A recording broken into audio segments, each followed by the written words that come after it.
Star জলসার dance Bangla super dance run করতেই এরা যাচ্ছে।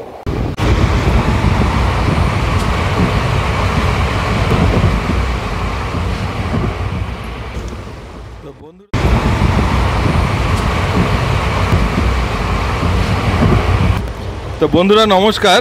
এর আগে আমার মাথাভাঙা নিউজ পোর্টাল থেকে দেখিয়েছিলাম ঘোকসাডাঙ্গার দুই খুদে নৃত্যশিল্পী রিজু এবং রাজদীপ, তারা ডান্স বাংলা ড্যান্স জি বাংলার মেগা শোতে তারা চান্স পেয়েছে। শুধু চান্স পায়নি, তারা সেই আসর মাতিয়ে দিয়েছে এবং সেখানে মহাগুরু মিঠুন চক্রবর্তী তার অ্যাপ্রিসিয়েশন পেয়েছে। তো এটা আমাদের মতন ছোট জায়গায়, আমাদের মাথাভাঙার আশেপাশে এটা আমাদের একটা গর্বের বিষয় যে এরকম ছোট জায়গার থেকেও অসাধারণ প্রতিভা নিয়ে তারা বড় শহরে বড় মঞ্চে মাতিয়ে তুলছে। ঠিক এরকমই আমার চলার পথে আজকে আমি কলকাতা যাচ্ছি, যাত্রা পথে দেখা হলো এই দুই খুদে শিল্পী। তিথা পাটোয়ারি। তুমি কোন ক্লাসে পড়ো? ক্লাস 4। তুমি কোন ক্লাসে পড়ো? 4 এ। তোমার নাম? দীপশিখা বর্মন। বাহ, তোমাদের অডিশন হয়ে গেছে? তোমাদের অডিশন হয়ে গেছে? কোথায় হয়েছে অডিশন? নিশিগঞ্জে। এবার তোমরা কোথায় যাচ্ছ? তোমাদের সেখানে অনুষ্ঠান আছে? আচ্ছা, কতদিন থেকে তোমরা এই নাচের অভ্যাস কতদিন থেকে করো? তো তোমাদের কে শেখায়, কে কার থেকে শেখো তোমরা? আচ্ছা, তোমাদের ওখানে ইনস্টিটিউট আছে কোনো ড্যান্স ইনস্টিটিউট? না, বাড়িতে এসে শেখায়? বাড়িতে শেখায়। বাহ, তো এই তথ্যগুলো পেয়ে ভালো লাগলো।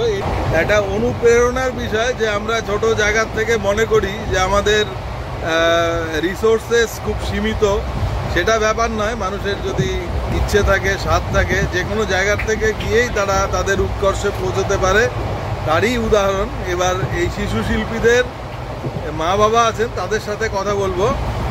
আপনার নাম? অনামিকা পাটোয়ারি। আচ্ছা, আপনার মেয়ে কতদিন থেকে অভ্যাস করছেন? 6 থেকে 7 মাস। তো এখন আপনারা কোথায় যাচ্ছেন, কি জন্য যাচ্ছেন? আমরা যাচ্ছি নবদ্বীপে স্টার জলসা। স্টার জলসার কি ডান্স বাংলা সুপারস্টারে মেগা অডিশন দিতে।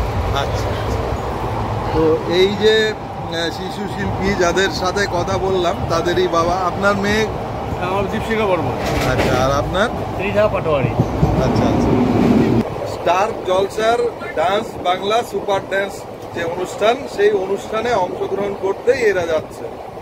ধন্যবাদ, দেখতে থাকুন, সঙ্গে থাকুন, মাথাভাঙা নিউজ পোর্টালের সঙ্গে থাকুন, যেখানে আমি এই ধরনের যেটা অনুপ্রেরণার বিষয়, যে বিষয়টা আমাদের অনুপ্রাণিত করে, আমি নিজে অনুপ্রাণিত হই, সেটাই আপনাদের দেখানোর চেষ্টা করি। এবং এর সাথে আরেকটা কথা বলবো, আপনাদের এরকম কাছে পিঠে কোনো বিষয় যেটা মনে হয় আর 10 জনকে জানানোর দেখানোর মতন বিষয়, সেটা এই পোস্টের নিচেই সেখানে হোয়াটসঅ্যাপ বটনে নাম্বার দেওয়া থাকবে, সেখানে জানাতে পারেন।